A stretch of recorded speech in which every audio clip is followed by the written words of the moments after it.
ரஹீம். அன்பார்ந்த நேயர்களே, பலஸ்தீன் மீட்பு போர் 957வது நாளை எட்டுகிறது. இதில் ஈரானுக்கும் மனித இனத்தின் எதிரிகளாகிய இஸ்ரேலுக்கும் அமெரிக்காவுக்கு நடந்த யுத்தம் 87வது நாளை எட்டுகிறது. ஆனால் இப்பொழுது மிகப்பெரிய அளவில் உலகை உலுக்கி கொண்டு இருப்பது ஹிஸ்புல்லாவிடம் இஸ்ரேல் வாங்குகின்ற அடி. எந்த அளவுக்கு என்று சொன்னால், நேற்று மட்டும் இஸ்ரேலுடைய ஹெல்த் அத்தாரிட்டிஸ் 34 பேர் இறந்தார்கள். ஈரான் போர் நிறுத்தத்துக்கு பிறகு மொத்தமாக 964 பேர் இஸ்ரேலிய இராணுவத்தினர் அளிக்கப்பட்டுள்ளார்கள் என்று இஸ்ரேல் ஹெல்த் அத்தாரிட்டிஸை சொல்லியிருக்காங்க. இவங்க சொல்றது 100ல் ஒரு பகுதின்னு தான் எடுத்துக்கணும். ஏன்னா காசாவில் இவர்கள் தாக்கி கொண்டிருந்த நேரத்தில் முழு அளவில் அல்காசம் பிரிகேட்ஸ் இவர்களை எதிர்கொண்ட நேரத்தில் அல்காசமும் அவர்களோடு சேர்ந்த 13 போராளிகள் குழுக்களும் சேர்ந்து இவர்களை தாக்கி கொண்டிருந்த நேரத்தில் 2 வருடமாக 1000-ஐ தாண்டவில்லை இவர்கள் தந்த எண்ணிக்கை. 920, 902 பேர் எழுந்துதான், 918 இப்படியெல்லாம் சொல்லிட்டு இருந்தாங்க. ஆனால் கடைசியில் பார்த்தா லட்சக்கணக்கான இஸ்ரேலிய இராணுவத்தினர் காயம்பட்டும் அழிக்கப்பட்டு இருந்தார்கள் என்ற உண்மையை அவர்கள் பின்னாடி ஒத்துக்கொண்டார்கள். இப்போ நம்ம ஏற்கனவே ஒரு காணொலியில் சுட்டிக்காட்டியது போல 3,60,000 பேரை கொண்ட யுத்தத்தை தொடங்கியவர்கள் இப்போ 12,000 பேர் அவசியம் தேவைப்படுகிறார்கள் என்று ஒரு வாரத்திற்கு ஒரு 10 நாளைக்கு முன்னாடி சொன்னதை நாம் சொன்னோம். எந்த அளவுக்கு அவர்கள் நஷ்டத்தை அள்ளி கொண்டு இருக்கிறார்கள் என்பதை அதிலிருந்து தெரிகிறது. இப்போ இஸ்ரேல் 2 நாளா ஹிஸ்புல்லா 2 நாளா அடிக்கிற அடியில மொத்தமாகவே இவர்கள் 964 பேர் தான் இழந்திருக்காங்கிறது மிகப்பெரிய பொய். ஏன்னா பொதுவான ஊடகங்கள், அதாவது இஸ்ரேலுக்கு லாலிபாடுகின்ற ஊடகங்களை என்ன சொல்கின்றன என்று சொன்னால், ஷமீரா, அவிம், ரமீஸ், மெக்சாம், மியூட்டிலா போன்ற இடங்களில் இருந்த இஸ்ரேலிய இராணுவம் முற்றாக அழிக்கப்பட்டு எஞ்சியிருந்தவர்கள் தப்பித்து ஓடி இருக்கிறார்கள். எந்த அளவுக்கு இது ஒரு பெரிய அழுகுரலை இஸ்ரேலுக்குள்ளால் ஏற்படுத்தி இருக்கிறது என்று சொன்னால், பல ஓய்வு பெற்ற இராணுவ அதிகாரிகள், இஸ்ரேலிய இராணுவ அதிகாரிகள், எதிர்கட்சி தலைவர்கள், ஆளுங்கட்சியில் உள்ள சிலர் எல்லோரும் சேர்ந்து இயால் சமீரை சந்தித்து, நீ ரிசைன்மெண்ட் போடா, என்ன எதுக்கு சொல்றாங்க, போர்ல தோத்துட்டோம்னு சொல்லல. அதை எப்படி சொல்றாங்கன்னா, நம்மளோட இராணுவ வீரர்களை நீ லெபனானிலும் நார்தன் இஸ்ரேலிலும் வடக்கு இஸ்ரேலிலும் காப்பாற்ற முடியாத நீ எதுக்கு பதவியில இருக்க? ஏன்னா நேற்று அடிக்க இந்த சுமீரா, அபீம் எல்லாம் நார்தன் இஸ்ரேல் உள்ள இடங்கள், அவ்வளவு காலி. இப்போ ஹிஸ்புல்லா என்ன செய்யணும்னு சொல்லி இஸ்லாமிய ஊடகங்கள் சொல்லுகின்றன என்று சொன்னால், இந்த இடத்தை நீங்க பிடிச்சிடணும். அதெல்லாம் ஆக்குப்பைடு லேண்ட், இஸ்ரேலால் ஆக்கிரமிக்கப்பட்ட இடங்கள். அங்கிருந்து இங்க இராணுவத்தை விரட்டி விட்டோம் என்று இருந்தால் போதாது, அந்த இடங்களை நீங்கள் கையகப்படுத்தி விடுதலை செய்ய வேண்டும். ஹிஸ்புல்லா நேற்று கொடுத்த அடி எப்படியெல்லாம் இருக்குன்னா, ட்ரோன் அட்டாக்ஸ், ஆளில்லா விமானம், ராக்கெட் பேரக்ஸ், ராக்கெட்டுகளை கொண்ட தாக்குதல், அடுத்தது ஆர்டிலரி ஸ்ட்ரைக்ஸ், அதோட நேற்று இன்ட்ரடியூஸ் பண்ணாருங்கள அபாபில், அது சுழந்து அடிக்குது. இஸ்ரேலு அதுக்காக இஸ்ரேலு சும்மா இருக்குன்னு நம்ம சொல்ல வரல. இஸ்ரேலு லெபனான் வெஸ்டர்ன் பெக்கா, ரஹீம், சாலா, அட்சித் போன்ற இடங்களில் தாக்கி இருக்கிறது. அப்பாவிகள் 14 பேர் கொலை செய்யப்பட்டார்கள் அல்லது ஷஹீதாக்கப்பட்டார்கள். இந்த அப்பாவிகளை தாக்குவதை தவிர உருப்படியான எந்த சாதனையும் அது செய்யவில்லை என்பதுதான் அதில் உண்மை. அந்த மக்கள் சகாதத்துக்கு தயாராக இருக்கிறார்கள், அதை பற்றி அவர்கள் கவலைப்படவில்லை.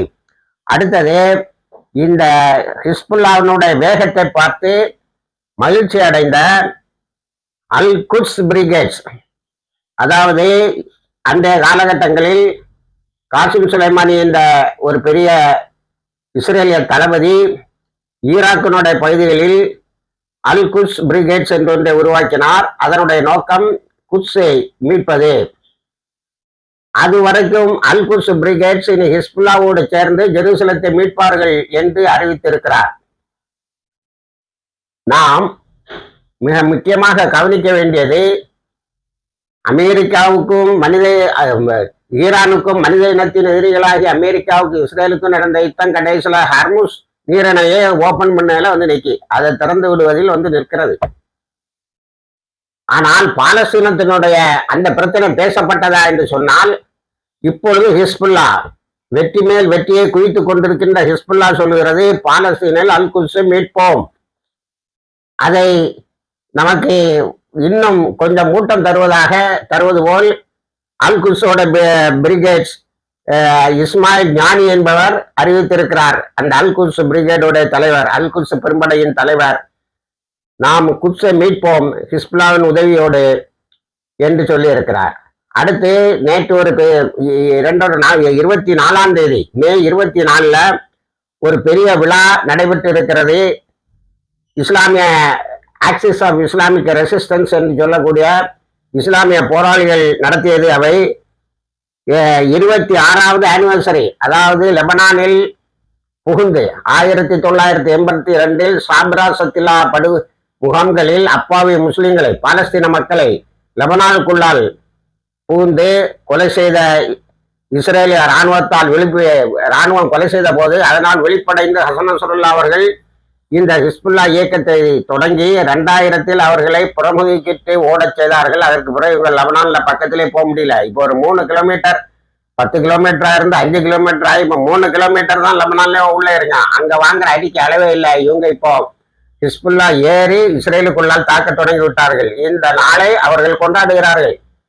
அன்றைக்கு லெபனானில் இருந்து இஸ்ரேலை முற்றாக விரட்டி அடித்தோம். இதை ஏன் நாம புதுசா சொல்லணும்னா, லெபனானில் இருக்கக்கூடிய அரசாங்கம் இஸ்ரேல் லெபனானுக்குள்ளால் புகுந்து அங்கே இருக்கின்ற ஐக்கிய நாடுகள் சபையின் ரிஃப்யூஜி கேம்ப்ஸ் என்று சொல்லக்கூடிய அகதிகள் முகாமில் 6000 பேரை 3 நாட்களில் கொலை செய்தார்கள். இஸ்ரேல் இராணுவம் ஃபுல்லா இறங்கி அதை பார்த்து கைத்தட்டி சபாஸ் போட்டு கொண்டிருந்தது அரசாங்கம்.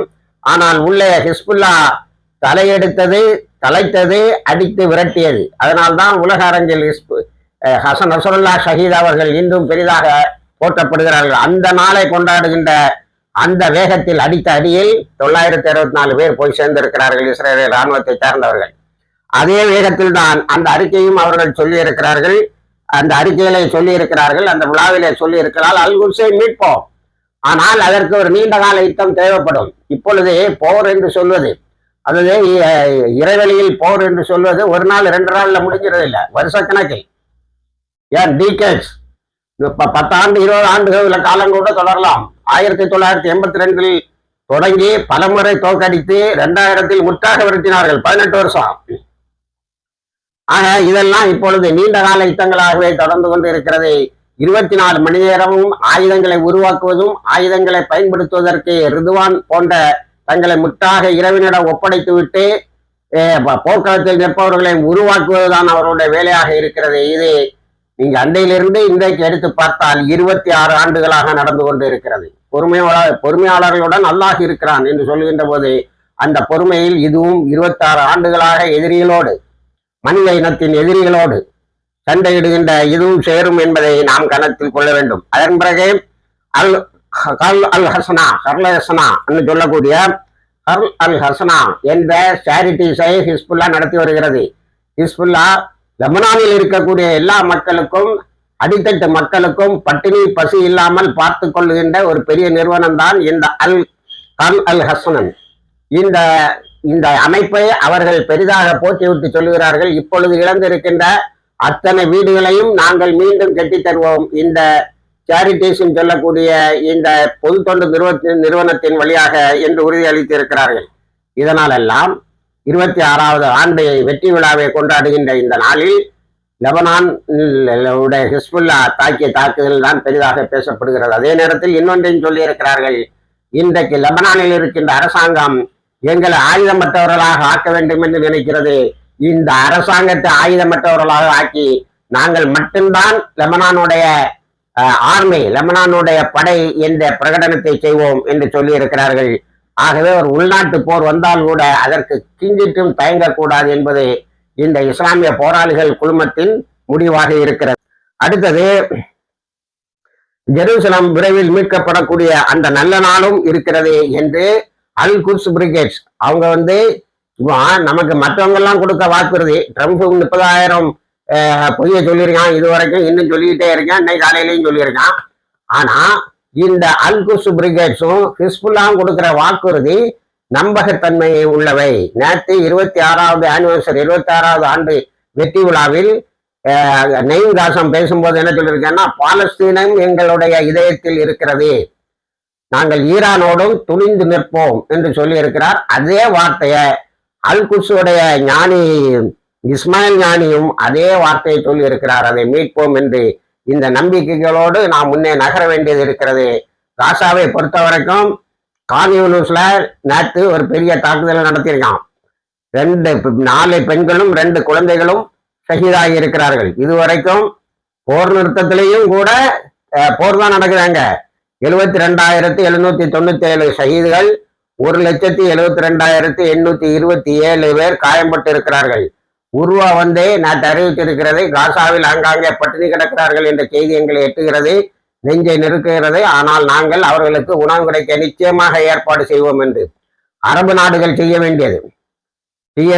கொடுக்க வேண்டிய இந்த உத்தரவாதத்தை உருவா கொடுக்கிறது. அதற்கு பாலஸ்தீன வாலண்டியர்களும் உருவாவை வாழ்த்தி ஈரானும் இதர அரசாங்கங்களும் நாங்கள் பாலஸ்தீன பிரச்சனை கையில் எடுக்கும் வரைக்கும் உருவா போன்ற அமைப்புகளுக்கு நன்றி உடையவர்களாக இருப்போம், நாங்கள் விரைவில் கையில் எடுப்போம், அதில் வெற்றியை காட்டுவோம் என்று சொல்லி இருக்கிறார்கள். இதுல கமால் அத்வான் ஹாஸ்பிட்டல், நான் அடிக்கடி சொல்லியிருக்கேன், மிகப்பெரிய ஆஸ்பத்திரி. இந்த மருத்துவமனையை மீண்டும் கட்டி எழுப்பி இருக்கிறார்கள். அதை வருத்தத்துக்குரிய வகையில் நேற்று இஸ்ரேல் தாக்கி இருக்கிறது. பலர் 4 குழந்தைகள் இறந்திருக்கிறார்கள், ஷஹீதாகி இருக்கிறார்கள். மேற்கரையில் தொடர்ந்து செட்டிலர் வயலன்ஸ் கூடுது. ஆனா அல்-குஸ் நேற்று 24 இடங்களில் திருப்பி, அல்-காசம் பிரிகேட்ஸ் 24 இடங்களில் திருப்பி தாக்கி இருக்கிறார்கள். இணைந்திருங்கள், எல்லா தகவலையும் தருகிறோம். வாய்க்கிறதவா நான் அல்ஹம்துலில்லாஹ் ரப்பில் ஆலமீன்.